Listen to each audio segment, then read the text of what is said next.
Hi friends, welcome to serial அரங்கம். இந்த serial அரங்கம் சேனலுக்கு உங்கள் எல்லாரையும் அன்போடு வரவேற்கிறேன்.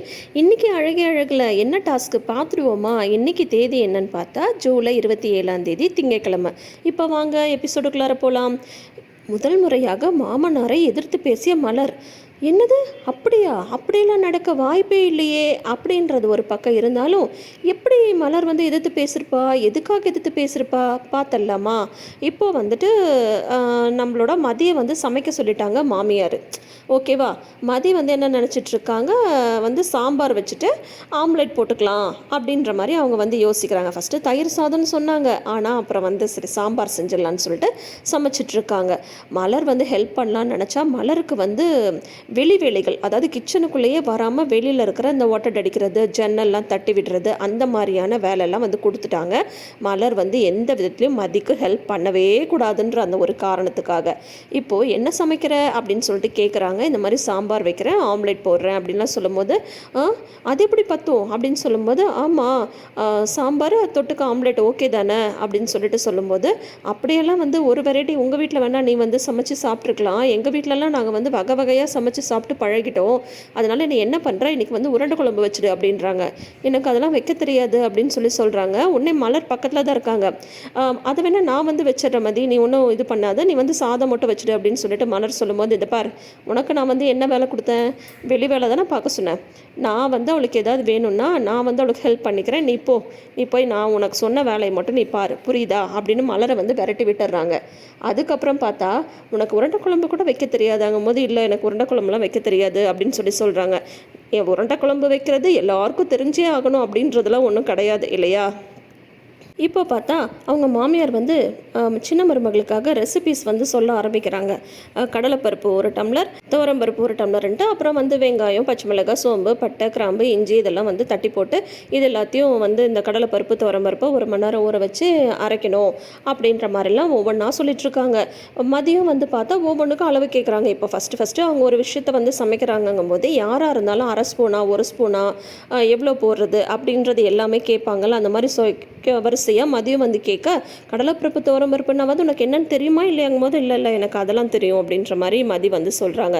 அப்புறம் வேறு என்ன பண்ணணும் அப்படின்லாம் கேட்கும்போது, அப்பா உனக்கு ஐட்டம் செய்கிறது சொல்லி கொடுத்து எனக்கு டயர்டாகி போச்சு, என்னவோ பண்ணுப்போ அப்படின்ற மாதிரி சொல்லிடுறாங்க. அப்புறம் அவங்க இவங்க நெட்டில் பார்த்து செய்கிறேன்னு சொன்னதுக்கு வேணான்னு சொல்லிட்டு தான் அவங்களே ரெசிபி சொல்கிறாங்க. ஆனால் பாதியிலே ரெசிபியை நிப்பாட்டிட்டு அவங்க மாமியார் போயிட, அதுக்கப்புறம் பார்த்தா நெட்டை பார்த்து சமைக்கிறாங்க நம்மளுடைய மதி. அன்னைக்குன்னு பார்த்து கரெக்டாக போலீஸ் ஸ்டேஷனில் சுரேஷ்கிட்ட ஒரு ஹஸ்பண்ட் அண்ட் ஒய்ஃப் கேஸ் வருது. என்னன்னு சொல்லிட்டு பார்த்தா, பொண்டாட்டியை புருஷன் அடிச்சிட்டான் அப்படின்ற மாதிரி ஒரு கேஸ் வருது. உடனே அவங்க இந்த மாதிரி என்ன இருந்தாலும் வாய் வார்த்தை சண்டை வாயில் தானே இருக்கணும், எப்படி நீ ஒய்ஃபை அடிக்கலாம், அவருக்கு மைண்டில் என்ன ஓடுது அதுதான் மதி அடிச்சது தான் ஓடுது. ஆனால் இருந்தாலும் அந்த பஞ்சாயத்து பண்ணுறாராமா. இதில் என்ன பெரிய காமெடின்னு சொல்லிட்டு பார்த்தா, அந்த ஹஸ்பண்டுக்கு சுரேஷ் அட்வைஸ் பண்ணுறாரு, நீ உன் ஒய்ஃபை அடிச்சிட்டியே, உன் ஒய்ஃப் உன்னை திருப்பி அடிச்சிருந்தா உனக்கு என்ன ஆயிருக்கும் அப்படின்ற மாதிரி கேட்குறாங்க. சார் நான் அந்த மாதிரிலாம் அடிக்க மாட்டேன் சார் அப்படின்னு அந்த பொண்ணு சொல்ல, இருமா நான் தான் பேசிகிட்ருக்கல அப்படின்னு சொல்கிறாங்க. உடனே இனிமேல் இந்த மாதிரிலாம் பண்ண மாட்டேன் சார் அப்படின்றாங்க. அது புரியுதா, எதுனாலும் வாய் வார்த்தையில் தான் இருக்கணும், யாரையும் அடிக்கக்கூடாது, புரியுதா, யாரையும் அடிக்கிறதுக்கு எந்த உரிமையும் இல்லை அப்படின்ற மாதிரி சுரேஷ் சொல்கிறாங்க. எங்கேருந்து வந்திருக்கு இந்த டைலாக்கு? அன்னைக்கு சண்டையில் மாதிரி சொன்னாங்கல்ல, அதே டைலாக் தான். இப்போ சுரேஷ் பண்ணது தப்புன்றது அவருக்கு கொஞ்சம் புரிஞ்சிடுச்சு. ஓகேவா? அதனால் அவங்க இந்த மாதிரி சொல்கிறாங்க. பக்கத்தில் இருக்கிற கான்ஸ்டபிளுக்கெல்லாம் ஒரே ஆச்சரியம். நம்ம சாரா இந்த மாதிரி பேசுகிறாரு, எப்போவுமே வெட்டு 1 துண்டு 2ன்னு பேசுவார், இன்றைக்கி என்ன இந்த மாதிரி சாஃப்டாக பேசுகிறாரு அப்படின்ற மாதிரி அவங்க இப்போ கல்யாணம் ஆனதுக்கப்புறம் நம்ம சார்கிட்ட நிறைய மாற்றம் இல்லை அப்படின்ற மாதிரி அவங்க சொல்லிட்டு இருக்காங்க. இந்த மாற்றத்திற்கு காரணம் மதி தான். மதியோட சில ட்ரீட்மெண்ட்லாம் வேலை செய்யுது இல்லையா அப்படின்ற மாதிரி தான் தோணுது. இப்போ ஒரு வழியாக சமையல்லாம் முடிச்சாச்சு. இங்கே மலர் வீட்டுக்கு வெளியிலலாம் எல்லாம் ஒட்டடை எடுத்துகிட்டு இருக்காங்க. சுரேஷ் வராரு. வந்ததுமே என்ன சுரேஷ் இன்னத்துக்கு வந்திருக்க அப்படின்னு சொல்கிறாங்க. இல்லை நீ இந்த பக்கம் ஒரு வேலையாக வந்தேன், சரி அதனால் வீட்டிலேயே சாப்பிட்டு போகலான்னு வந்தேன், சாப்பாடெல்லாம் ரெடியாக, சாப்பாடு இருக்குல்ல அப்படின்னா தான், சாப்பாடெல்லாம் ரெடியாக இருக்குவா சாப்பிட்லாம் அப்படின்னு சொல்லிட்டு உடனே பார்த்தா மாமனார் மாமியாரெல்லாம் உட்காந்து சாப்பிட ஆரம்பிச்சு ஆரம்பிக்கிறாங்க. அப்போ வந்து பார்த்தா வந்து மலர் தான் எல்லாம் எடுத்து வச்சுட்ருக்காங்க. நான் பரிமாறவா அப்படின்னு மலர் வந்து கேட்கும்போது, யார் சமைச்சாங்களோ அவங்க தானே பரிமாறணும், எங்கே அவள் அப்படின்னா தான் அவள் ஏதோ ஃபோன் பேசிகிட்ருக்கா அப்படின்றாங்க. கரெக்டாக மதியமே வந்து வந்துடுறாங்க. இன்றைக்கி எல்லாமே உன் சம்சாரம் தாண்டா வந்து சமைச்சிருக்கா, நான் தான் அவளை சமைக்க சொன்னேன், வேலை இல்லாமல் வீட்டில் தானே இருக்கா, இப்படியெல்லாம் செஞ்சால் தான் அவள் வந்து அடங்கி வருவா, இல்லைன்னா அவளோட ஆட்டம் தாங்காது அப்படின்ற மாதிரி அவங்க மாமியார் வந்து சொல்கிறாங்க. மதி வந்து எல்லாமே நல்லா தான் சமைச்சிருக்காங்க, ஆனால் வந்து உப்பு பத்தலை, இதென்ன குழம்பு இப்படி இருக்குது அப்படின்ற மாதிரிலாம் ஏதாவது குறை சொல்லிட்டுருக்காங்க. இதுக்கிடையில் வந்து பார்த்தா சுரேஷ்க்கு வந்து அவசரமாக கால் வருது. உடனே அவர் பாதிலே எழுந்து போயிடுறாரு. வந்து சாப்பிடாம கூட போகிறான் பாருங்க அப்படின்ற மாதிரி மலர் வந்து சொல்லும் போது, அவன் என்ன வேணும்னே போகிறான், இவன் சாப்பாடு வாயில் வைக்க முடியல, அதனால தான் அவன் வந்து கோச்சிட்டு போகிறான் அப்படின்ட்டு அதுக்கு வேறு ஒரு பில்டப் கொடுக்குறாங்க மாமியார். அதுக்கப்புறம் மலர் வந்து டேஸ்ட் பண்ணி பார்க்குறாங்க. எல்லாமே கரெக்டாக தானே இருக்குது, ஏன் இவங்க இந்த மாதிரி குறையா சொல்லிட்டுருக்காங்க அப்படின்ற மாதிரி மலருக்கு வந்து தோணுது.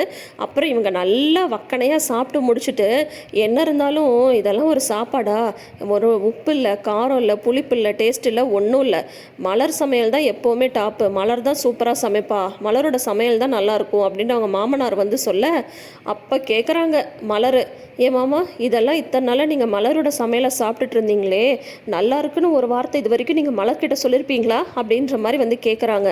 மாமனார் மாமியாருக்கு ஒரே ஷாக் ஆகிடுது. ஆமாம், பின்ன இதுக்கு முன்னாடி வந்து மலர் எப்போ சமைச்சாலும், மலர் இதையே செய்யலை, மலர் அதையே செய்யலை, மலர் இதை கொண்டா, மலர் அதை கொண்டான்னு சொல்லிட்டு சும்மா விரட்டிகிட்டே இருப்பாங்க. இன்றைக்கி வந்து மதி சமைச்சிருக்காங்க அப்படின்னு சொல்லி சொன்னதும், மலரோட சமையல் தான் நல்லாயிருக்கு அப்படின்னதும் தடவையாக மலர் வந்து இப்போ தான் எதிர்த்து பேசுகிறாங்க. அதுவும் மாமனாரை, மாமியார் கூட இல்லை மாமனாரை, அவட்ட ஒரு தடவையாவது சொல்லியிருக்கீங்களா அப்படின்னதும் அவங்க 2 பேரும் முகத்துலையும் ஆடல. நல்லா தான் இருக்கு இல்லையா, இதில் என்னென்னா யதார்த்தமாக வீட்டில் நடக்கிற விஷயத்த எபிசோடாக பார்க்குறதுக்கு ரொம்ப நல்லா இருக்குங்க. நிஜமாவே எனக்கு வந்து ரொம்ப ரொம்ப பிடிச்சிருக்கு. உங்களுக்கு பிடிச்சிருக்கான்றதை மறக்காமல் கமெண்ட் செஷனில் வந்து சொல்லுங்கள். உங்களுக்கு இந்த சீரியல் பிடிக்கும் அப்படின்ற மாதிரி இருந்தால் அதையும் கமெண்ட் செஷனில் தெரியப்படுத்துங்க. நம்ம வீடியோ நம்ம விமர்சனம் பண்ணுற விதம் உங்களுக்கு பிடிச்சிருக்குன்னா வீடியோக்கு ஒரு லைக் கொடுங்க. நம்ம சேனலை புதுசாக பார்க்குறீங்கன்னா சேனலை சப்ஸ்கிரைப் பண்ணிக்கோங்க. நம்ம சீரியல் அரங்கம் சேனலை நிறைந்த அரங்கமாக மாற்றுங்க. தேங்க்யூ.